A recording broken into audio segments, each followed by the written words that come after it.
Joining us now by Skype from Phoenix, Arizona is Gladis Molina. She's a Child Advocate Program Director at the Young Center for Immigrant Children's Rights and was an undocumented child migrant herself. Thanks very much for being with us.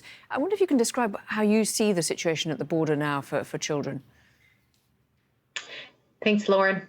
The situation at the border, the numbers, are numbers that I haven't seen before. I've been working with unaccompanied children for the past 15 years. And the numbers this year are unprecedented.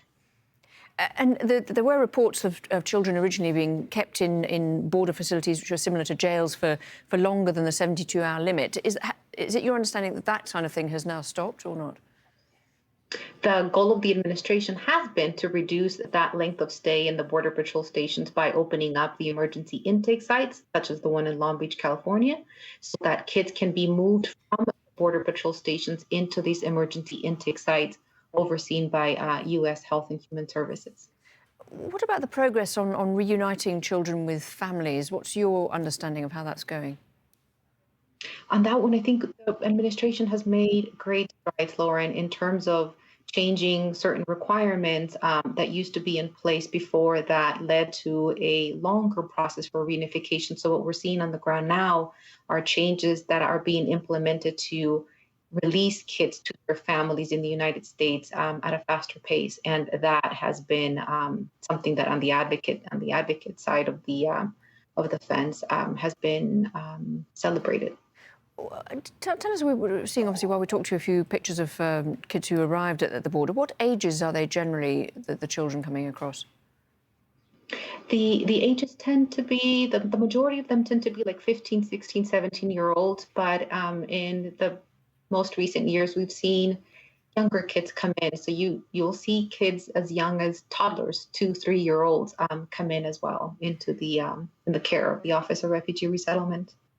What about the factors that are driving people to leave? What countries are they coming from, and what are the main reasons they give for setting off? The main countries that they tend to come from remain the Northern Triangle in Central America, El Salvador, Guatemala, Honduras, and the sending factors, the push factors as we call them, tend to be the same. Insecurity, instability, desire to have basic human necessities available to them that are not available to them in the home country.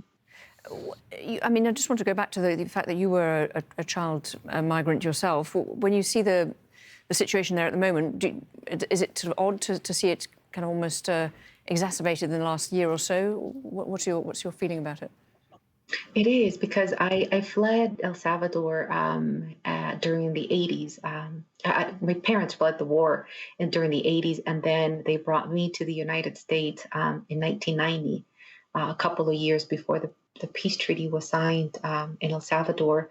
And we thought at that time that was the worst circumstances that we could be fleeing. So it is surprising to see that the violence has escalated with the instability, insecurity, and gangs in El Salvador. It surprises me to see that the violence is higher than it was during the 80s when there was a civil war going on. Gladis Molina, thank you very much indeed for talking to us. You're welcome.